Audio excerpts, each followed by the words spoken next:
in the dealer's room. We were like, oh hey, see you later. I couldn't tell if the Koro Sensei was a person or not at first because it didn't move. That's the point. And then it did. Oh, good job. Hi guys. Hi everybody. Check. Do you want mine? Hello. Check. I'll just tell them. Talk. You don't want to. That's the only reason they're here anyway. Check. Does yours work? Yeah. Nothing. Do you? I don't know. Do you want? Does it work now? Oh, It was hey. off.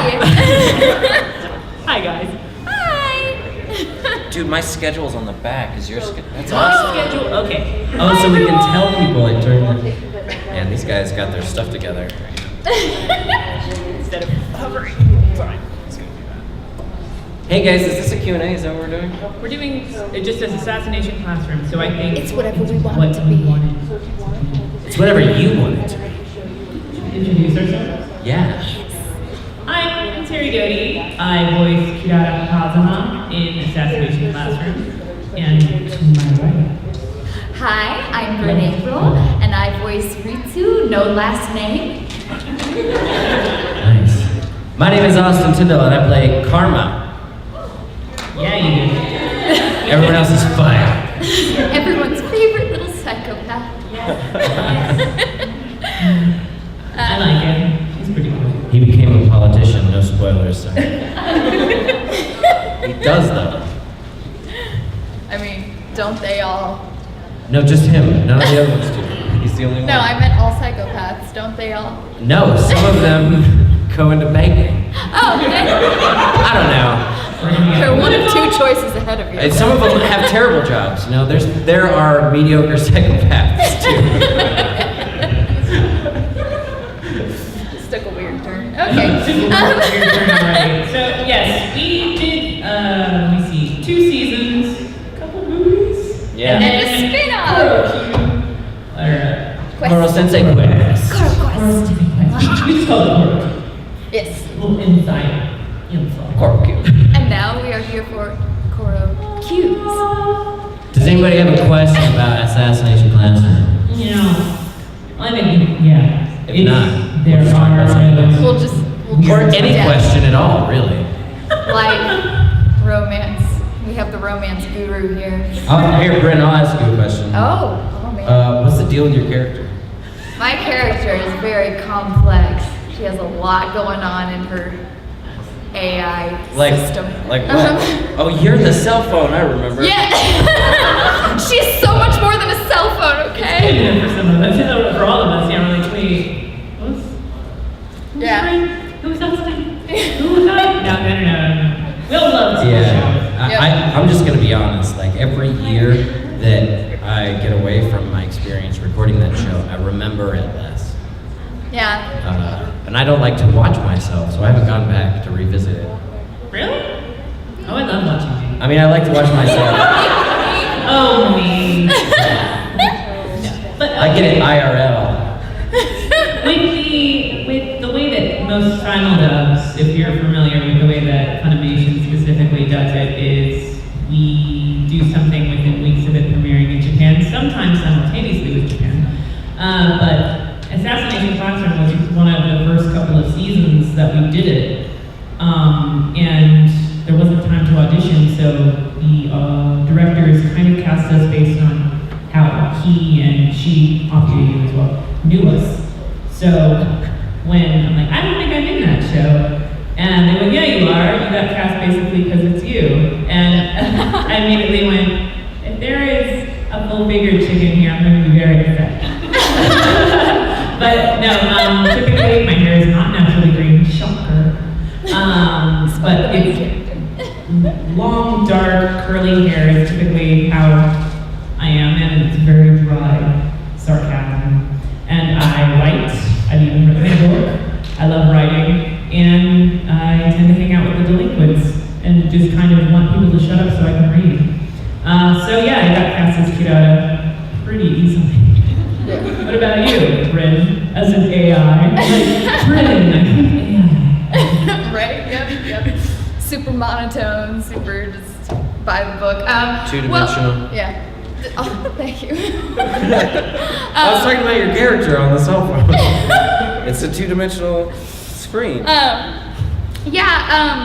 But when I did Assassination Classroom, I hadn't done a ton of roles, and I'd done a couple of ones that were just very similar, very much so the monotone speaking, like very like, hello, blah, blah, blah, blah, blah, blah. Like the one I'd done, my first role was Meldy from Fairy Tale, and she starts off exactly like that. Like it was a very similar voice. And so that's pretty much what I assumed they cast me off of was, oh, that's the perfect voice. That's exactly what we're looking for this character. But then IU knew me as how I am as a person, which is very much so that, oh my goodness, today is a wonderful day, I love you, yay! So she was like, oh, it's gonna be perfect when she has the whole like rewire. So it worked out, yeah. So you're a psychopath, Austin, I think is what we're getting. Look, I don't label myself as a psychopath, but other people have called me that. I'm pretty sure J. Michael Tatum has publicly described me as a psychopath. That's on him. Then it's fact. It doesn't reflect on me. From Black Brothers, so you're a psychopath. Yeah. Pot calling the. Here's the thing. Joe McDonald cast me, and then we recorded the first episode. Not the first episode. He shows up. He says one thing, and then we recorded all of the next episode. And then the next time I came in the booth, Afia was subbing in, who she ended up kind of taking over. And she helped with casting too. I should send her a Starbucks card. She directed me through most of it, but the voice that I made initially was stupid. And somewhere in the middle of the third episode, we found something totally different, and Afia was like, "Do you like that more?" I was like, "Yeah." I don't know. She directed me in the right place. I don't know how I ended up there. And then we went back and we re-recorded all of and this was before simuldub, so nobody got to hear how dumb it was. It was really dumb though. It was really bad. I would have really ruined that show. And now everyone knows. Now it's great. I'm super happy with what it turned into. Well, I mean, that's the thing about certain shows, with the way that the simul things work, is we really don't get to, we get to grow with the characters week by week, but my first line, I didn't know even in the group of delinquents, I'm still in the quarter, of the room where the really crappy kids are. And I'm like, yes, that's where I need to be. The only girl character is sure, Valentine's Day will be really easy for me. Which she does send them a curse on Valentine's Day. But her first line was, I don't know, them complaining about something and me saying something about, this is class E, yo, you have to lower your standards. And I hate that that's her first line because I've never convincingly said yo in my life. I'm an actor, but I don't know, everyone has their limits, so it's class E, yo. They're like, can we come in for it again? Please, let's try that again. you But can't not now, judge. as you've grown as the character, it's that seems so not where we put her. Because there would be, J. Michael Tatum wrote the scripts. At one point, he actually did do a direct quote of mine, which Tatum and I are friends. I love children, but sometimes not so much. There's a point in season 2 where a couple kids get in trouble and we have to help this school of kids out, and there are these kids asking if I'm a witch and just won't shut up, and I'm like, why am I getting punished and having to deal with these freaking zygotes? And that is something I've actually said. So Tatum just went, true life. That's cool. Yeah. That's fun. I want all the writers to know me personally.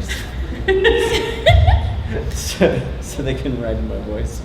Well, that's fun. It's also fun to play a character that is in no way like you, but sometimes it is just kind of being in that comfort zone of, I know what this is about. Kirana needs her name, it actually means sparkly, and she's like, hey.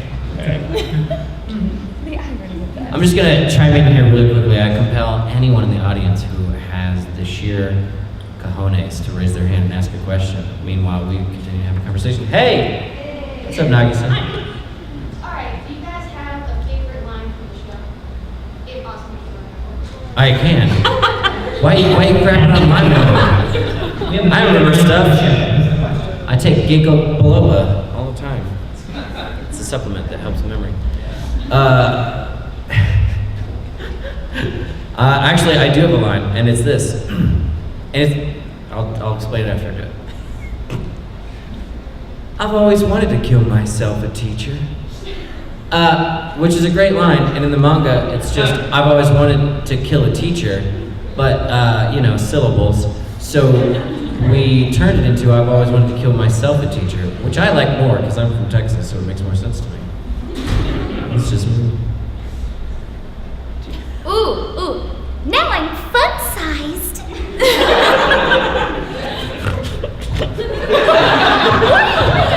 It's good, it's really good. I hate getting pranked. I hate someone trying to throw me a surprise party, and I still love the surprise party, but I'm not like, oh my god, you guys! It's cool. Like my uncle surprised me with a truck on my 17th birthday, and I loved it. It still runs to this day. It's beautiful. But when he woke me up, I'm like, what are you doing here? He's like, come out to the garage, blah blah blah. Ta-da! I went, awesome. So when it comes, but pranks, like my husband and I for a while, my husband Steven was an engineer at Funimation at the time I was directing, but we took separate cars because we kept separate hours. I saw him coming in, so I ran into his booth, knowing that engineers typically have a way of setting up for the day where they'll clean out the booth, blah blah blah. So I ran and headed to his booth, just waiting. And then he opened up the door and just go, Jesus Christ! I'm like, I have been waiting here for 30 minutes, kind of thing. Like, I actually have a lot of emails to get to. but the whole thing about Koro-sensei, trying to scare all of us, and then there's immediately he's like, oh, this is gonna be so good, and it's immediately like me just going like, with scary makeup, and saying, I've been scaring people since I was a little girl, scariest girl in Japan. And it's accurate, just put America there. Again, get out of the way too easy. Yes. Thank you for that question. What else we got, guys? Yes. What's something that you think your character would say that you say? Something our character would say that we actually say, vice versa. That's very meta. It's a few layers deep. I know a lot. I've always wanted to kill myself a teacher. But more like this. I've always wanted to kill myself a teacher.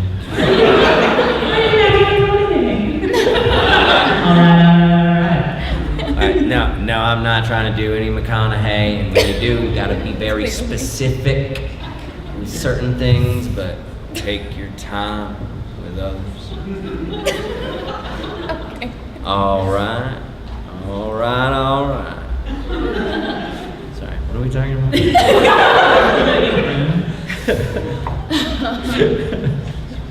No, I'm a real girl. I don't know. What? Jessica's clearly, I say that all the time. I'm a real girl. I don't know. She would literally just be me living my life. Anything that I say, highly likely. Just We were in the anything. dealer's room earlier, and Bryn and I are friends, so we're just kind of like, buddy system, and of course my husband's in the back like, can I come? Like, shut up. We have to go look at things, but we found a little stuffed elephant. The dealer actually went, are you crying? She said, no! It was so freaking cute. Oh my god. It was just this little one, and then he had like little stumpy legs, and he was the cutest little heffalump. He had these little beady eyes, and his trunk like went down between his legs, and he was just like, hello. And I was like, oh, and he came in like a little set. There were like 5 of them, and they were all like together. It was the cutest dang thing. Okay, now I want an elephant. And I was watching Winnie the Pooh this morning, and so I was like all into the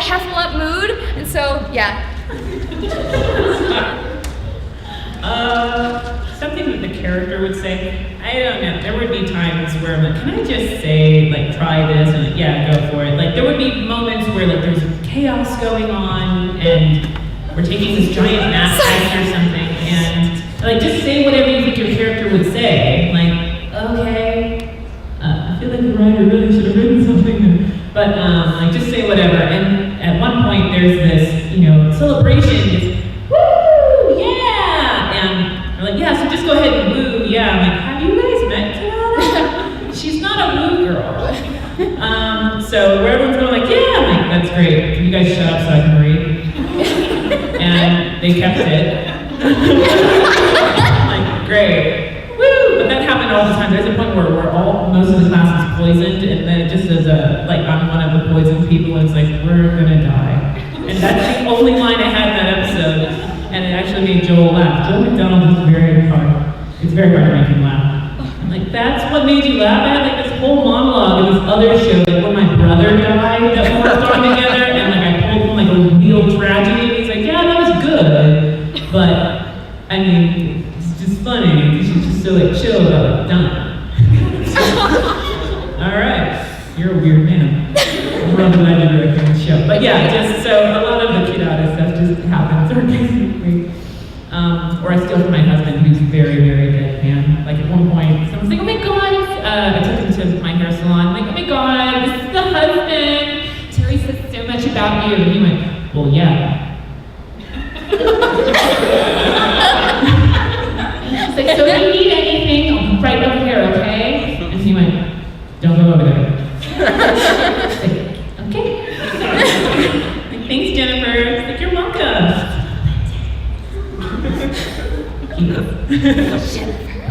Jennifer. What else, guys? There are. If you dare. Sorry, I didn't mean to interrupt.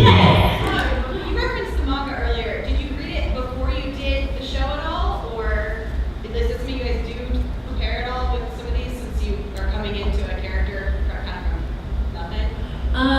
If we've been, most of the time whenever we get booked, we're not even told what we're doing until we're there.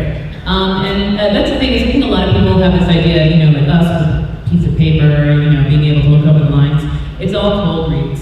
So you have about 20 seconds from seeing something to performing it and it being the final product, which is kind of intense. So you have to just make decisions in the moment. But then later on, if you're really into the show, yeah, you try to pick up the manga. I try not to watch ahead of time. So I do listen to what the seiyuu did and try to honor that, but even the seiyuu will say like we're not the same person. Put your own flavor on it, because it can be debilitating that way. If you're trying to be so loyal to someone else's performance, why are you there? But yeah, we would kind of between seasons like wonder what would happen to our characters, or like this would be cool. But aside from that, for me, I've got most of the volumes now after the fact. But that's with most shows. Like there's a show that Bryn and I did together, Introducing Monster Girls. I was ahead of where we were in the show because I was reading the manga at the same time. I just got into that to the point where Jade, the director, is like, what's happening now? I'm like, oh, it's this and this and this. And she's like, thank God I asked you. I'm like, yes, it's on the door. You're welcome. I'm like, okay. But it's not always the case. And yeah, for like Recovery of an Animal Junkie, I was even like telling the director, like, people are spoiling stuff for me that I haven't seen yet in booths. And so he's like, hey guys, try not to spoil it for people. And of course it was Twitter, so everyone's like, don't tell me what to do. But you don't know my life. But yeah, with Kidada, I was even talking to Sunny about it, who plays Koro-sensei. Like, yeah, in the manga, I read that, Kidada actually tries to perform a curse on you. He's like, oh, are you going to perform a curse on me? That'd be so cool. And it never happened in the show. But yeah, so, it's hit or miss depending on the show. I wish that we could, but we just, with our schedules, it just does take a lot of time. Even the directors try to read stuff, but it's really a matter of how much time they have and their sanity, which is limited. Yeah, because most directors are working on like 2 or 3 shows at a time. So that's a lot of reading and a lot of working in the booth and a lot of reviewing, and it's a lot. For me, it depends on the show. A lot of times it ends up being reading after you finish a show, like especially if it's like maybe a couple years later and you're like, we ain't getting a season 2, but I have to know what happens, and so you'll end up continuing in the manga. But for me personally, for most shows, I prefer to react in real time. Like if I see something dramatic happen to a character, to my character, I like that I'm able to channel my actual reaction, like say my character gets stabbed. We'll go with that. Then I'm like, oh my god! And then I can actually be like, oh my god! In the read, you know, but it depends on the show. If I'm like super like, no, this is eating me alive, then yeah, I'll read it because I like to torture myself, so. Yeah. Everything they said is totally accurate, and I agree with it. I like to exercise willful ignorance. Like, you learn the universe, you basically understand who your character is, you work with your director to figure out what your voice is supposed to sound like, and then after that, like Terri said, trying to make decisions ahead of time is not going to serve you. So it's good not to know if something tragic is about to happen, because then it's, like Bryn said, it's super fresh. But I go back and look at stuff after I've done it, and I'm interested. And like I haven't read Tokyo Ghoul yet, but once I have healed enough from it, I'll go back and read the rest of it. And then Assassination. I went back and forth. I think Assassination Classroom was a time period when I was still kind of like, what am I supposed to be ready for? But now I don't think it serves you to know what you're supposed to do before you do it. Yeah, because like personally, as a perfectionist, Right. if I read something ahead, I'll start running like specific really important lines in my head, and then it'll be like a 2 practice read, and it'll sound like, oh, you tried really hard to make that sound exactly how you wanted it to sound, and now it's not, you know, it Yeah. doesn't sound human. I'm terrible without a director. I'm useless. Yeah. Like for auditions that I'll do like at the house, I will spend like 2 hours on one character audition Yeah, me because I'm too. like, no, that was crap, start over. No, that was crap, start over. Start over. It's bad. It's unhealthy. It is.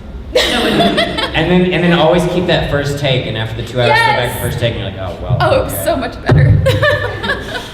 Yeah, but manga and source material is always fun. Or sometimes you don't know like that a character is popular until after you've done it. And you're like, wait, what? Like a character, for some reason, my friend who's Australian went, "That's a really good Australian accent you did," and I went, what are you talking about? You were the hotel clerk in Free, and I went, yeah. And Jerry didn't tell me before I went in and did it when it's an accent. And like, you could have given me a heads up, bro. Yeah. I just assumed you could. I'm like, well, I mean, it can, but like, it's like being an Italian, like, okay, I know for sure I can do a German accent. Like, no, we don't want you to do a realistic German accent. This is Italia. I'm like, all right, then I'm screwed. Tell me what I can do. But yeah, but with manga, like sometimes you can read things like ahead of time. And yeah, you can just get really in your head and wait, it's gonna be this. So when I say it this way, maybe the director doesn't even know yet, but this is going to come down the line later. So I should go ahead and subtly hint and foreshadow that in an inflection. And then they'll be like, why are you doing that? And I'm like, because I always pretend. Sometimes if I've watched ahead or read ahead, I'm like, oh, I was feeling like this might happen. Like, wouldn't that be crazy? And they're like, yeah, it's probably not gonna happen. I'm like, And I'm like, okay, I'm heading you on the show, so this is going to happen. Or sometimes it's really nice if they have read it. That happened to our friend Christopher Bevins. There was an actor that he cast in this role, and someone who was reading the manga went, hey, that's a woman. Oh, yeah. And they went, They cast a we man. recorded, this man on that. They're like, yeah, don't do that. Have someone that can like do a false guy voice and then be like, aha, woman. And they're like, oh my god, you read the manga. Unless it's Josh Green, and then it doesn't matter. Unless it's Josh Green, then you're like, We can keep it. Whoever that actor was, he went home that day feeling like he failed. He was fired. well, guys, I can't be great a woman. question. Yes, karma. Were there any lines or scenes that were particularly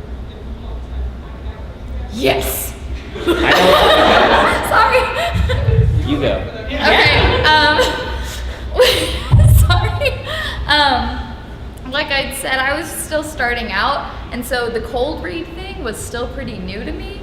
Like literally like reading it and watching the flaps at the same time, and having to be an AI and say all those really complex words and read really, really fast, because she's not gonna stumble. She's not gonna have trouble saying words. She has to sound like a robot, and she has to be like flawlessly reading these paragraphs with artillery combat mixed, like it's ridiculous. And so I was just having to go. That was intense, and it was. I stumbled so many times, and I was like, I can do it! I swear I can do it! Please don't replace me! Don't recast! I swear I can do this! It was sad. We actually did recast her, we just never told her. Yeah. Josh Greeley voice. Yep. I love you. Oh, I'm crying. It's What about you, okay. Austin? Am I? Difficult What? scene in Assassination. Happy. I know what that question was. The happy birthday song. Whoa. Oh God! Do you know what I'm talking about at the end? Did you have to do it? Yes. Okay. I did not, because we established Kirara wasn't a singer. That's good for you. And it's because it had a weird rhythm Yeah. to it. Yeah. Screw that. I hated it. I was not the first one who had to do it, so it was very much just a repeat. Did you cry when the thing happened? Spoilers. I'm like, well, they're all heroes. And You should have seen Has it. everyone finished the series? Dumbledore dies. Okay. it's kind of Oh man. Wrong convention. I cried. It takes a lot to make me cry. I was emotionally distraught. You are a robot. She's an AI. That's how much Yeah. Yeah, you're just too into character. Yeah. Well, I mean, I'm pretty sure she did cry, but I'm just a little too. What about you? Did you cry? Did I cry? No. Did I? I have to get like deader with that. No. It was like, he did roll call for the final time. I'm like, oh, that sucks. For him. I cry all the time though. I just like to cry. You're very It takes a lot to cry in a booth. Sometimes it happens in very shocking ways. Like the show I was telling about with Joel, like I cried, but Joel's not used to seeing me be human. That he's like, all right, next cue, and the engineer's like, she's gonna need a minute. I'm like, Jesus. I'm like, yeah, I'm just gonna. No, I'm cool. Then I was playing like a 14-year-old boy, so I'm like, yeah, I'm gonna need a minute. They're like, all right, let's take a break. But like with Kirara, that never happened. Although in the manga, I did read like that, like she actually has this like incredibly difficult relationship with her mother. They're like, so did you like influence that? I'm like, I mean, I have a very difficult relationship with my mother. Again, but that's just the way I sound. As far as difficult, when you invite someone to watch you in the booth, that's kind of nerve-wracking. Or when there's like a tour, they're like, hey, do you mind if the tour comes in? And I'm like, I've got no makeup, and like maybe I'm wearing a bra. Okay, I'm always wearing a bra. But like, it's like, yeah, can we watch this? Sure. But there was a paper local to us in Dallas called The Observer, and they wanted to talk about inside Funimation. Like this crazy. They kept saying Japanese animation. I'm like, you guys can't say anime. It's okay. But they wanted to interview people, so the reporter watched me record Assassination Classroom, specifically the scene where we're trying to, Rico's character, what's his name? It's part of the delinquent group. Anybody, So, come on. Okay. The kid with the hair. Yes, the guy with the hair. What's his name? Itina. See, I was gonna say it wrong. Well, it's us being like, see, it's fun. We're trying to keep him chill because we're the crappiest of the kids. So of course we're like, you should come to our group. But there's a point where everyone in the group is trying to show him something. Like one of them makes him ramen, the other shows him a motorcycle, and God, these guys are idiots. And it cuts to the rest of the class, and like, these guys are idiots. And one says, well, at least Zana's with them. And then it cuts to the organ music playing, you want to get back at Shira, isn't that right, blah, blah, blah. And then showing him what to read about vengeance. And I kept flubbing loving it up. And I'm like, of course it would be when a reporter's here. But of course, actually, in the article, she's like, she flawlessly delivers every line. I'm like, thank you for lying so much. But when we actually got to do a commentary for that episode, and I did give Rico, who was this Ichina, a copy of Cristo, which is what I read. But that was difficult for me just because someone was watching me and I had to be very specific on numbers and all that. But aside from that, no, Kidada is just fun and kind of a jerk, so I was always in heaven with her. I love that book. Love that book. What else, guys? Love it. Yes, in the blue. Well, it's kind of a two thing. First, this is one for all of you to know Austin directly. But first, if you could have No been weird any question. other character in the show, who would it have been? And Austin, did you bring any more lemons? Yeah. Someone follows Twitter. And Instagram. It's right there. This is cuticle cream. But it's lemon. It is lemon. No, yesterday, Austin and I flew out together, and he's like, I was like TSA guessing, and he pulls out a juicer for lemons, and a bunch of lemons, and my husband's like, who are you? So I took a photo of that. Yeah, I brought enough lemons for me to have half a lemon every morning in my water. It helps with my digestive issues. It sounds really kooky, but that's what it is. I think it. Yeah. But yeah, I actually wouldn't mind more lemons. So bring lemons to my autograph session. And I'll give you a free signature. Let's see what happens. Let's see what happens. One free signature for every lemon you bring me. Oh man. Wow. Wait, do I have to let that I don't know. Let's see what happens. And then the other part was if we could be any character other than the character. Oh. Right. Cora Sensei. Oh, Yeah. that'd be fun. That was Just Yeah. because of my narcissism. Ooh, shoot. That's not a character. Shoot. Probably Nagisa, although Lindsay Seidel did pretty much nail it. I did really like his style, and it's just an interesting, very interesting character, especially the more you got to know him. I introduced myself to Lindsay Seidel at a panel one time. Oh, you not met her? Well, this is how it went down. I was like, hey, I don't think we've talked, but it's good to officially meet you. And she's like, dude, I met you like 5 times. Oh my god. I was like, okay, well, this will be a great panel. That's hard because I don't want to be like compared because everyone's like. Oh, but killed okay, it. no, wait. You waited for me and Austin to answer. So that's different. Okay. I guess. Yeah, come on. I guess Go. karma. I love psychopaths. I think they're so I think interesting. Bryn could have brought something to karma. I Tell me love more about every how you love psychopath I've psychopaths. ever played. What? No, it's wait, you go. What are you saying? Like, I've enjoyed every psychopath I've ever gotten to play. Like, I love, because, okay. I almost went into like criminal behavior for college and stuff like that. So I think it's really interesting and I enjoy acting from their perspective and like looking at things from like a kind of skewed point of view and like why do they think the way they do, because to give a realistic performance you can't think like, oh my god, this person's crazy, they're so psychotic, it's nuts. You have to be like, no, they're totally justified, like I understand why they think the way they do. You have to sympathize, and I think that's really interesting. So I enjoy playing little psychopaths. They're really good times. So. Did you watch that Netflix miniseries, Mindhunter? Yes. Yeah. I have the book. Really? Yes. Okay. I have a whole shelf of books like that. That's so cool. Imagine being I like, have 2 sides, everyone. I want to hear more about this. Can you talk about this from now on?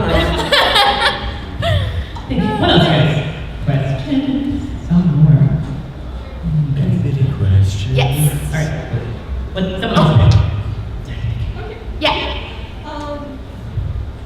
What was the one thing that surprised you about the characters that you played the most? Something that surprised us about characters.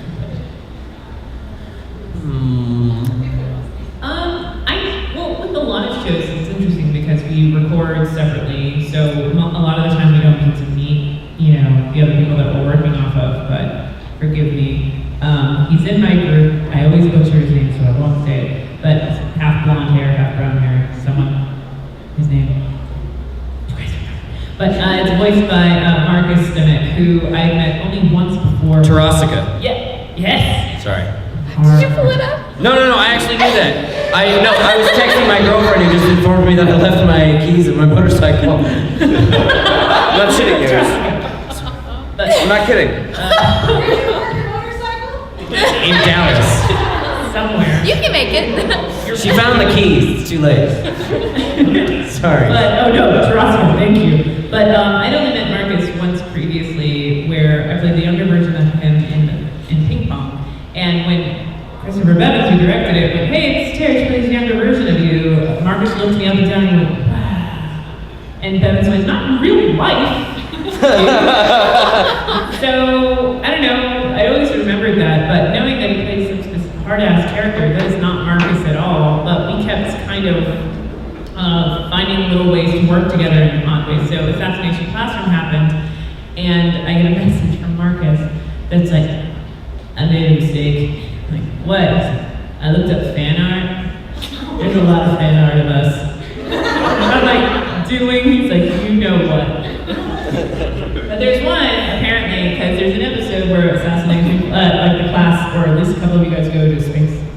Yeah. And he texts me out of nowhere when that episode premiered and said it should have been us in space. We could have had space babies.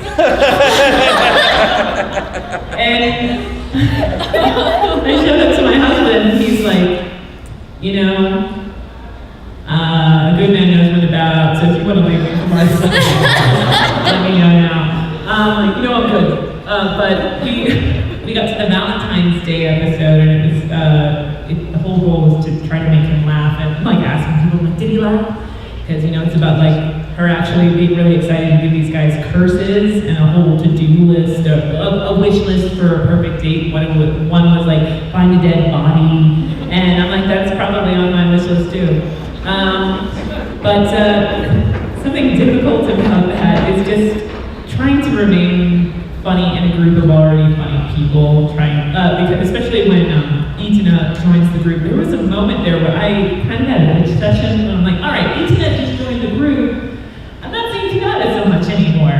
What's up with that?" And I'm like, "I'm just saying, the one girl, really?" But so it was just. She's not most of us aren't consistently always in the show, Yeah. but so it's just trying to make the most out of everything that you get, because it is a very lovely show. It's beautifully drawn, and the characters. He's not one of these people that's like, "Oh, I only worked like 4 hours on that show." I'm like, you know what? You called me in. Thank you. I appreciate it. But Kinata's very special to me because I did read about her from the manga. So there was a little scene where Justice is complaining about his name, and I'm like, "Do you want to talk about like an insane name? My name means sparkly." You know, just saying like parents are idiots and blah blah blah. And I just kind of got a little affected by that because yes, Kinata and I are very similar in a lot of ways. But yeah, so I don't know if there's anything necessarily difficult about Kinata specifically, but there are just little things that I think about when I think about that character that I'm like, wow. For a character that just kind of is like, "Hey, I'm still here, still alive. Maybe when I'm older, I'll be a very hot librarian." Or someone's like, "Oh, she got hot." I'm like, "Got hot? Screw you." But yeah, so that doesn't really answer your question, I think. Marcus Dimmick and I shared a bed for many months. Do you want to Right on. elaborate? We were just both homeless at separate times and slept on each other's beds. In each other's beds. With each other. Fan art. That's why I remember his character name. Thank God you're here. What about you, Bryn? Difficult. Yeah, if anything, my character got easier when, like when her switch happened, when she became not just the, very robotic AI, but the cutesy little Ritsu, her reads became much more humanized. I was able to, you know, the complicated word count dropped significantly. She sounded much more like a person. And so it was much easier to cold read, which I was very grateful for. So yeah, if anything, it was a little bit of a load off my shoulders. So it got easier for me. Everything I do is easy.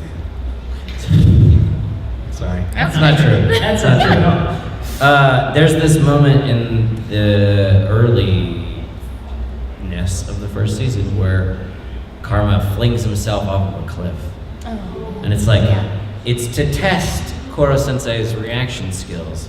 But also, there's this like internal monologue for a second where he like has a very like strange existential expression of suicidal joy. Like he literally says like, finally it's happening! And they never touch on it again. And then he just becomes a politician. So I don't know. I don't know what to do with that. That's a lot. Yeah. That's my answer. What else? So when you go in for a new voice role, do you ever take inspiration from previous characters in voice to hone the voice? That's a good question. Yeah. I like it. I have never received that question. Very good. That's really When we go exciting. into another role, do we pull from previous characters? I think if it's someone that we worked with before, they tend to already know what we're already capable of. Sometimes, especially if you don't even get to audition, it's just go, go, go. You do kind of tend to fall back unless they want, like, hey, what else have you got in your bag of tricks? Like, oh, okay, I can do this, I can do this. But yeah, or for not even just specifically anime, sometimes there have been video game developers who are like, hey, so we really like Fairy Tail. I'm like, go on. Like, so we were thinking, like, your Virgo voice. I'm like, that's just my voice. That happens to be attached to Virgo. And they're like, and she would be, I'm like, would she be dressed like a maid? And they're like, yes. I'm like, then no. Like, that's a little too close, you know what I mean? But if it's so we were thinking this, or, I don't know, like, I actually auditioned for a show called Level E, and in it I play, like, their version of a Power Ranger. But then at the same time, Mike McFarlane was trying to look for a younger voice actor for the younger version of Frankie. And he didn't have a lot of time, so he just went through the archives and pulled my audition from Level E, heard it, that's how I got it. Which I'm like, oh God, I didn't want that audition. Yeah, you just don't know what people are going to hear and identify with from your previous work. And then also as you grow up and grow as a performer, like, hey, do your one boy voice. I'm like, I have several. Like, how old is this kid? Is this kid a nerd? Or, is this kid, if it's voiced by me, probably has some issues with authority. It's very sarcastic. Or sometimes the exact opposite. But yeah, you just don't know what people have heard of you previously, or if they've heard your demo, they're like, what's this one thing you did on your demo? I'm like, oh, that's just a voice that I don't get to do very often, but I can do this. So it can help, but it's also nice to be like, all right, they know I can do this. Let me show them something that they haven't heard. More often than not for me, it happens, but it's usually like subconsciously. And then later on, you'll realize like, oh my gosh, this is totally like so-and-so's twin. Like it's like for me, I play a lot of redheaded twin tail characters. And they all tend to be very sassy and like little sassy girls. Oh, hey, and dude, so, we're in that Twin Tail show together. yes, we were! I was you! You were I me. was female you! I was you. Yes. This is getting weird. Hey, wait, I don't want to interrupt you, but no joke, Marcus Dimmick called me 6 minutes ago. Oh my God, Stacey. We were thinking about him too much. Anyway, Oh, sorry, no. you go. Um, But yeah, usually it's I'll realize it after the fact that it's like, oh yeah, they sound a bit similar. But sometimes you were saying like, you know, like that they'll be like, we're looking for this kind of voice. This happened to Caitlin Glass recently. We received an audition for a video game character, and they gave a reference and for like what they were looking for, and it was one of her characters. And so it was like, oh, so literally just the same thing. It was a character she'd already voiced. And so it was like, yep, just have to Can you just replicate give it that. to Yeah. So it does It's never happen, happened. like where they're just like, this is the voice we want, something that you have already done. So sometimes it works in your favor. What was the question? Previous Do you work find ever yourself influenced replicating? you? Oh yeah. I complimented this question. I remember. So yes, and I like to give things significance too often. So I'm always like, every role has prepared me for the next role. But I'm just wrapped up in myself, going through my own little journey. But it's just like Terri said, there's like a bunch of really talented, creative people who have conversations, who have seen me grow over the past few years, and have been like, okay, well, he did this, and he did this, and he did this, maybe he's prepared for this. And I'm over here like a nervous, anxious actor wreck, just going like, oh my God, I got a new role. This is everything that was meant to happen ever. This represents everything that is me.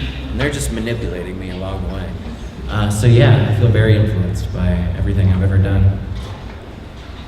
Especially that rant I just went on. A few minutes left. What else, guys? Yes. I have a question for you. Bring it. So you said you're a writer. I am a writer. So I'm an amateur writer, Mhm. and I was just wondering if you could like give me some tips on how to further on writing. Because I write on Wattpad a lot. That's how a lot of authors start out, is Wattpad. Great advice. Just write it. Just get it out of your head. It doesn't have to make sense. Like, you're not gonna, I'm working on my second book right now, and I found all my old drafts. I'm like, oh, I should read these. I'm like, or I should have a very happy mental health day. Woo! But I tend to commit to dialogue first. That is my strength. And it's actually been statistically shown that you retain 80% more of what you write in cursive because it requires more cognitive thought than if you write in print. So I always write out my dialogue in cursive on notepads and then refer to those later and then build around those. That's not how everything works. It's just about getting it out, not being too hard on yourself, and know that much like life, it's about the next draft. There is no, you're never going to look at a script or a manuscript and go, this is done. It's going to go, I think this is where I need to stop. And for me personally, I sent it out. I sent the book that I released in 2017 out into the world, and I got 2 offers. One was okay. The other one really wanted me to change things I wasn't comfortable with. So I decided I'm not doing enough work. I am going to hire my own editors, establish my own LLC, and hire artists and everything myself, and just release it on my own. And that's really good if you're a control freak like me. Traditional publishing does help a lot of work. It just takes longer if you get anything at all.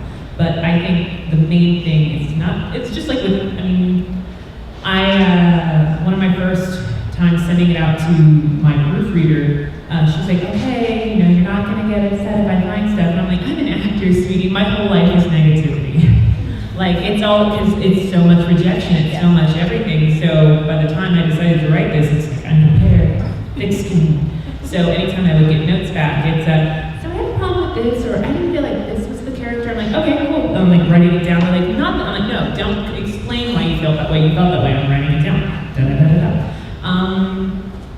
Just get it out. Austin and I have actually been in a writing group together. We were talking about that earlier.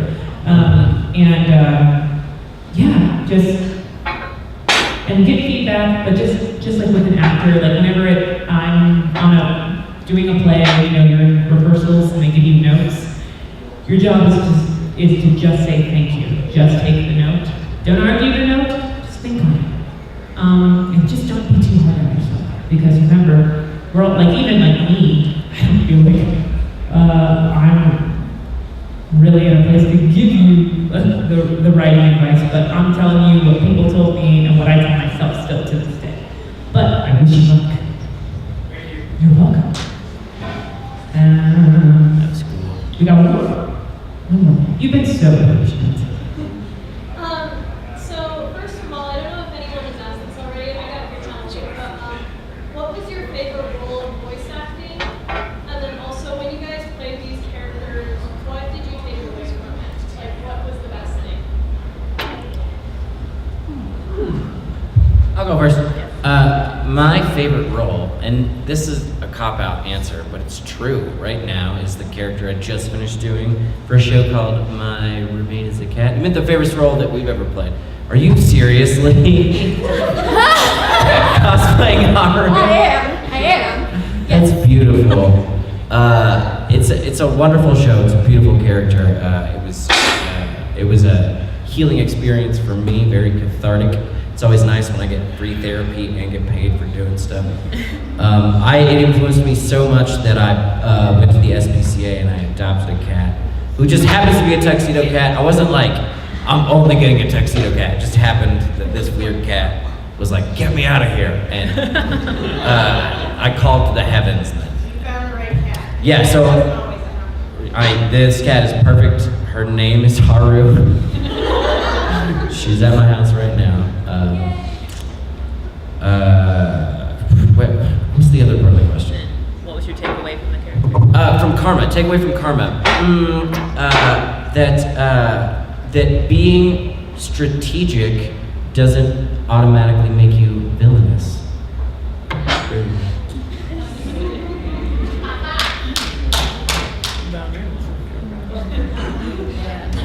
Choose your favorite child. Yeah. Kill the rest of them. I don't know about your family, but that was a real easy thing to do. Like in my family, like Oh my like, gosh. I was always a family, so it didn't matter. Oh, okay.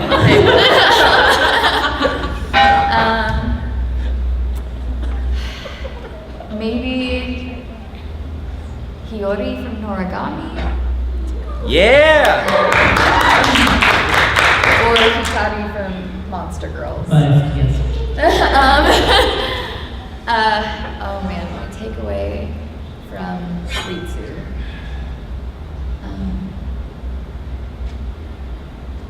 Just that more can be accomplished as a team.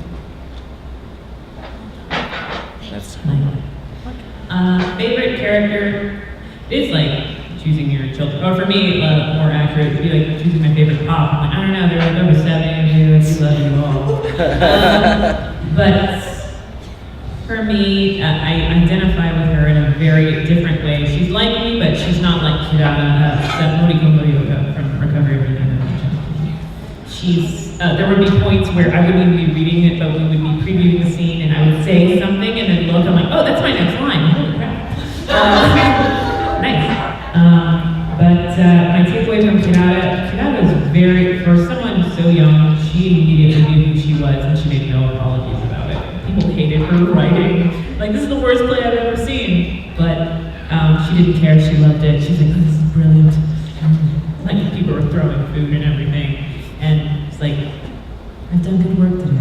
I'm happy. But I don't know, there's just something really cool about being that secure in yourself at that young of an age. And I took away just kind of that bravery of just showing who you are. And if people don't like it, they can sit somewhere else in the classroom. I'm gonna go hang out with these kids and eat terrible ramen. Yeah, thank you guys. Thank you for your questions. And then that's it for us now. Oh. Yeah? You guys have anything to promote on your schedules? Oh, yeah. You got anything else tonight? I'll be doing autographs at 6:30 in Tindle. Ditto. Me too. All of us are doing. Oh my gosh!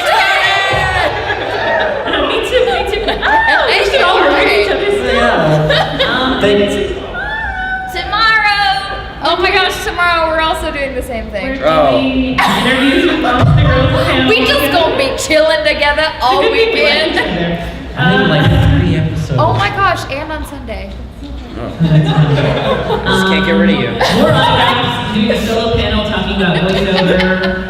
Stephen Hawking will join me. And then doing an audio 101 analysis guide to Joel Hill also join me. We'll talk about a bunch of stuff. That's just me. Bryn, what else did you guys want to know? I have autographs with these two at 6:30 to 7:30. Tomorrow is interviews with Monster Girls at 11:30 a.m. Then some more autograph sessions, and then we have the Attack on Titan panel on Sunday. Yay! Yeah. All that stuff. And then you have Raunchy Shakespeare. And Raunchy Shakespeare tomorrow at 10 p.m. It'll be really good. Or it won't. I don't care. Thanks, guys. It'll change your life. Bye! That is the most mediocre applause I've ever heard in my entire life.